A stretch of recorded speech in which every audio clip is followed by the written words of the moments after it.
Hi, welcome back to my High Plains life. It is January 22nd, 2020. I know, right? And I'm your host, Danielle. This is episode 55. It's been a few months, so we're just going to spend some time catching up and talking about what the new year holds. So let's get started, shall we? First, on the needles. I have several FOs because obviously Christmas knitting. So one of them has already been gifted, and it was the quick ombre hat. And I have a link in the show notes to my project page and the pattern. I kind of Frankenstein together another pattern with it just to make a double brim.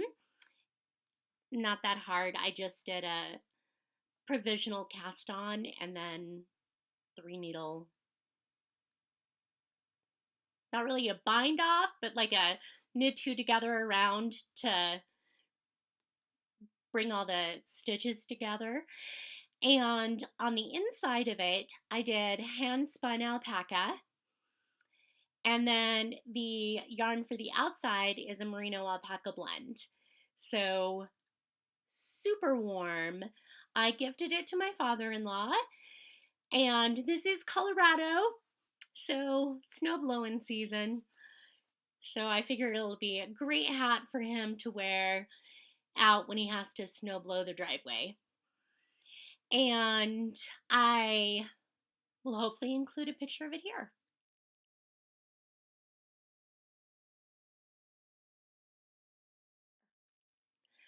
In addition, I finished 2 pairs of socks. The first were for my husband. And of course, no, I don't have sock blockers, even my homemade ones. These were finished a while ago and gifted to him, and I pulled them out of his drawer. So these are the syncopation socks. I know, right? Hand puppets. Syncopation socks, link in show notes. And as you can tell, it's just a very interesting pattern of just alternating where the pearls fall along the row just to give it a little bit of movement. And obviously, conservative color for my husband. Although I did manage to sneak in some speckle. And I finished socks for me. These were this year's Christmas socks. And these are out of Holly Press Fibers. Christmas Twinkles, I think. It's linked in the show notes. And I just did a basic toe-up sock and afterthought heel. And I used a Madeline Tosh, I think, sock yarn for the heels and cuffs. And here's my dilemma. It bled a lot. So even though I already have the skein caked up, I think I don't know what to do. I don't want to reskein it, but I don't know if it'll work if I just plop the cake in a sink full of water because the red was not set. As you can tell, where the white is, it's kind of got a pink tinge now. And there was kind of already a background tinge, like it was like a very pale green and then a very pale pink, but now it's all kind of pink. And that was me. They accidentally got thrown in the wash. So, hey, super wash. Other than the red bleeding. And now my husband has pink t-shirts. Yeah. I know, right? So that was great. And what else have I finished? Excuse my big head. I finished my Magical Thinking Shawl by Casa Pinka that I started at the end of April. It is not blocked. I cannot, the ends are woven in, but I don't like to trim them until after it's been blocked because, you know, blocking can stretch it out and pull in the threads, and I want to keep those woven in as far as possible. So, not blocked, but finished. It's flushing out a little brighter, blown out a little brighter than it actually is. It is a turquoise and like a bright lime green, but so I used about 2 skeins of yarn. I have about a third of each skein left. So like 200 grams. And I actually, we'll see how it blocks out, but I actually wouldn't mind if it were bigger. I did make the large size, and it's still kind of, I'm really gonna stretch the cowl section of it because it's still kind of tight. So it's finished, but it's not finished. So you will see this again next episode, probably after it's been blocked. So those are, yes, my 4 FOs that I have finished. I have started several new whips, and they are another pair of socks, because my eldest niece called and said the socks I made for her previously are too small. She's growing like a weed, and asked if I could make her a new pair of socks. Of course I said yes. And then she went on to say, but maybe you could just make my current ones bigger. That way I get them sooner. Little turd. So she just turned 8, so she's moving out of the pink, but this pink purple, and it's still pretty bright. And this is there goes my dog. A local dyer, come here, Colorado, the Lemonade Shop, and this is her Mighty Sock in what the AF? And so the yarn, new acquisition, and I'm doing them, of course I'm in the middle of a row, 2 at a time, toe up, because that's the easiest way for me to do socks. Magic loop, 2 at a time, make sure they're the same, and toe up so I can try them on measure as they go. So that is one whip. Obviously, have not gotten much accomplished on it. She might be right about getting them faster. So there was that. But what I have been working on, since my husband didn't want the ombre hat, he requested a hat with ear flaps. That was his request. So of course I had to, do a ravel research, find a hat with ear flaps. And what I got was the 1898 hat. And it's kind of awesome. And it too is a double brim. So you knit it garter stitch back and forth. And then you, with like an I-cord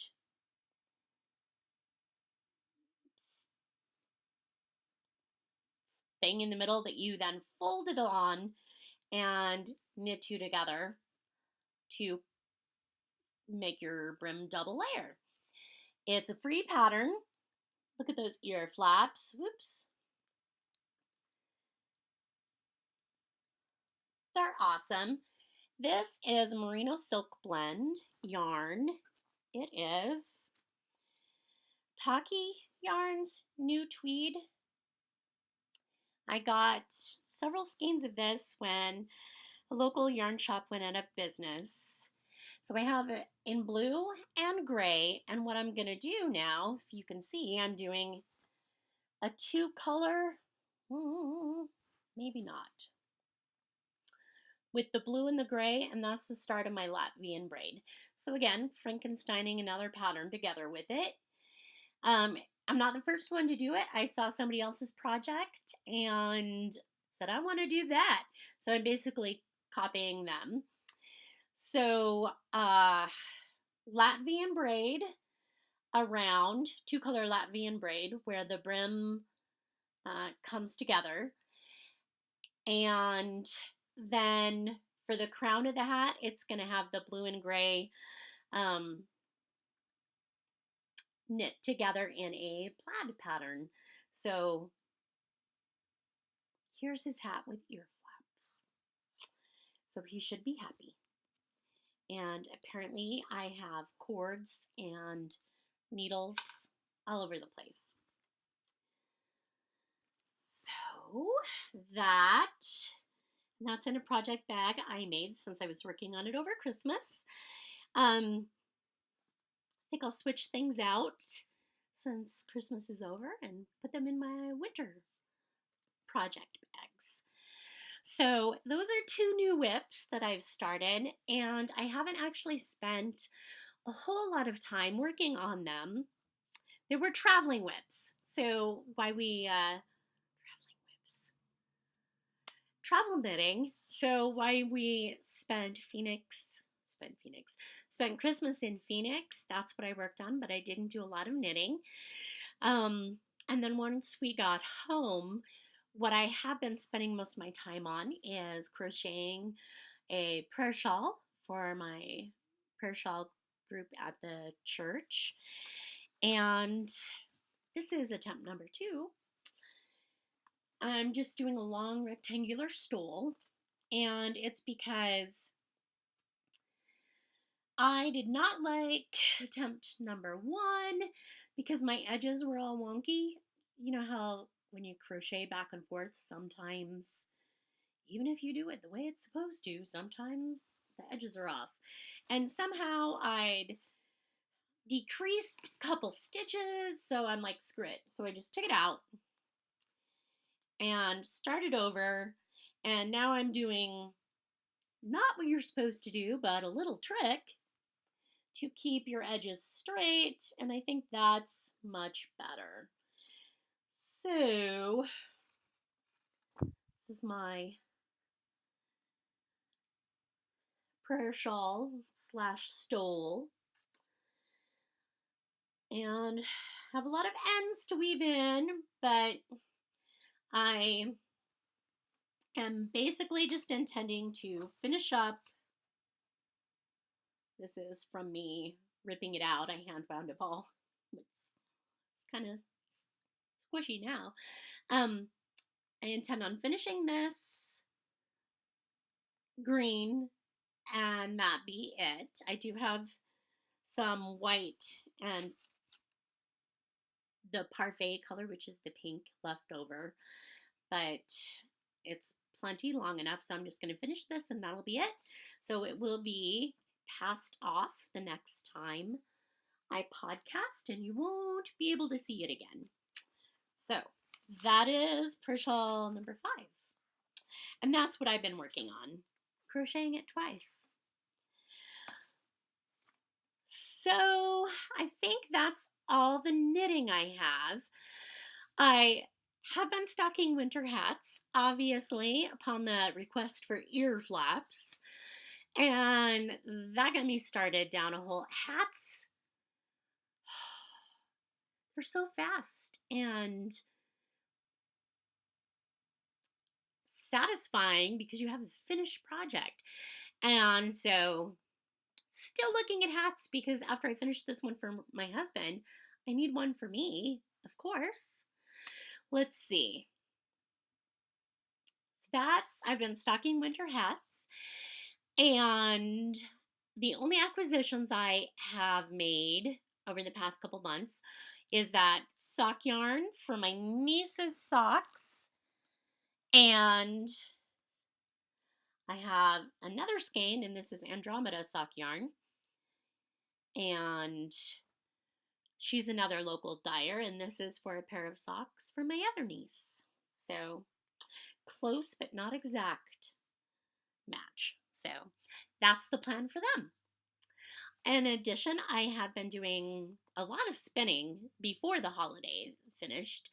I've been trying to clean off my bobbins because I've had singles sitting there for a very long time. Not going to say how long, very long time. So one that I finished up was I had purchased a local shop, Textiles West, was basically doing a destash of an estate sale from a spinner who had died.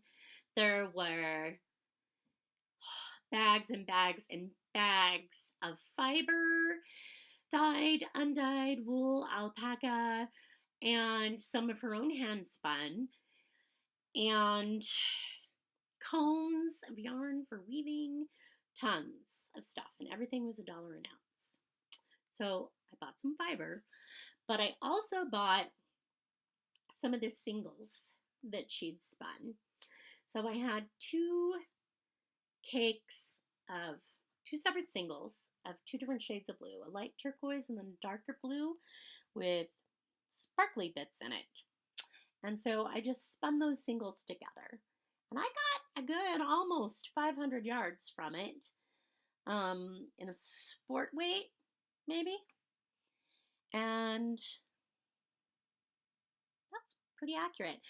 I had a little bit left over from one of the cakes, so I basically just took that, and it was the dark blue, and spun it against a single of undyed alpaca that I had. And then when I rinsed these to set them, some of the blue bled. And so it's not a bright white anymore. It's kind of got a blue tinge to it. So it's not a lot, but I can do a little contrasty with it. So about 500 yards of that blue, and it has been set. But look, there's like little pops of tweed in there. Do you see that purple? Isn't that so pretty? So there's that. In addition, there were some undyed alpaca in a brown color. This was spun on a spindle, I think. And then I plied it together on my Lundrum. And I can tell that this is some of my earlier spinning because the twist isn't even in the singles. There's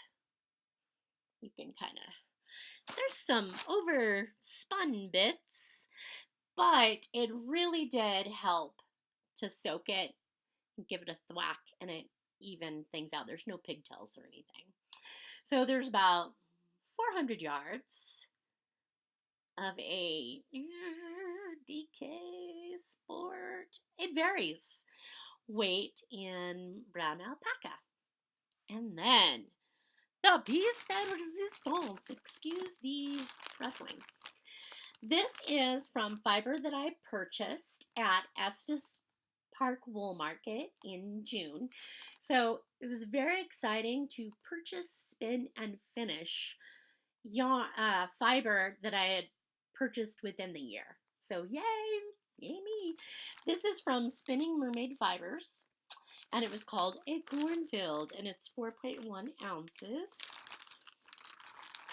And I wanted this to get as much yardage from it as I could. So I basically spun the entire bat as a single, and then I went and I was just going to thread ply it with one thread, but I couldn't decide, so I used 3 threads instead. So there was some sparkle in the bat already, but I went ahead and used come here, my pretty, a copper sparkle thread. Let's see. If I unply it, you can probably see it better. Okay, so I used a sparkly copper thread and a teal thread, And then another just kind of bronze colored thread that's not sparkly or metallic. That's the word. So I used a metallic copper and then a teal and or bronze. And that's my color. There's the color. Okay. And I have about 420 yards of this. So it's enough to do like a cowl or a small shawl with, or I can, combine it with another skein. But I am very excited that I actually have enough yardage out of this one bat that I can do a wider choice of projects with. So very excited. I had a lot of fun. I learned about thread plying because the thread's already been plied. So when you ply it with your single, you're kind of unspinning it. It's not necessarily straightforward, but it was fun. Ah, good color. See how it sparkles? Those metallic hints in there. So pretty. Okay, so that is my Inner Cornfield by Spinning Mermaid Fibers. That is all the spinning I have done, but I have clean bobbins now, which means I can play with my blending board, and I'm so excited, and make myself some Rolags that I know have empty bobbins that I can fill. Very exciting. Yeah, so excited. That's it for my knitting and spinning, so let's move to under the needle. I have been doing some sewing projects. I have been making more project bags. I finished the pink fur and gold pleather project bag for one of my knit lady friends and gave that to her. And I have some other project bags in process, and I will show them to you when they are finished. Additionally, I've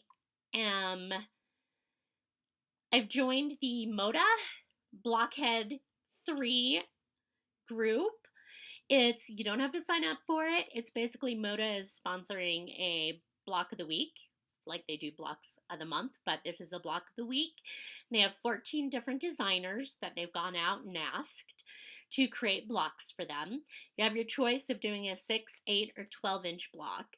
And some of the blocks are even offered in a 4-inch size, but that's a little tiny for me. So, yeah, a little tiny for me. So that just started last week. So this is week 2. So there's only been 2 blocks out. So if you're interested, you still have plenty of time to jump in. And there's going to be 54, 56 blocks. Like this is actually going to run just for the year, but some weeks there'll be 2 blocks, is my understanding. So there's going to actually be more than 52 blocks. You can make them all different sizes. You don't have to do them all 12-inch or all 6-inch. You can vary it up.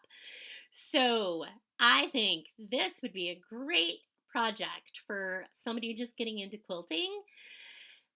You don't have to do the more complicated blocks. You can just skip those. If you're making the 12-inch blocks, you can skip half the weeks if you want and still have plenty of blocks for a nice size quilt.